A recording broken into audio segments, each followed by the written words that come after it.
saat fase restarter, ini memang ayam ada fase namanya hiperplasia, yaitu proses pembelahan sel yang 2 dari jadi 4 jadi 8 jadi 16 seperti itu.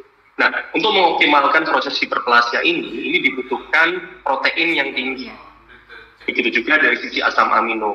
Memang saat ini secara standarisasi di Indonesia atau SNI, ini memang ada beberapa adjustment atau ada beberapa adaptasi. Yang mana saat ini ada pakan grade 1 dan grade 2.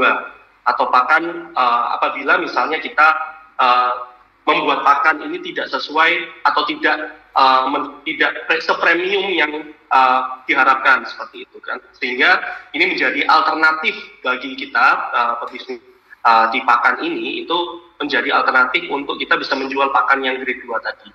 Namun ini juga akan berhubungan secara performance. Nah, sebaiknya untuk pakan pre-starter ini kita bisa memilih pakan yang paling premium dulu, karena ini merupakan kunci bagi peternak untuk bisa mengoptimalkan performance yang selanjutnya, terutama pada saat fase growing dan finisher.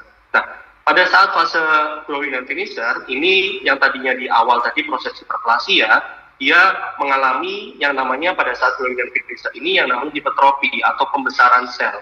Nah, di mana proses pembesaran sel ini membutuhkan sumber energi yang tinggi dan tidak terlalu membutuhkan protein yang tinggi seperti itu, sehingga kita bisa melakukan mungkin adjustment atau menurunkan protein pada saat kita berikan ayam di fase finisher.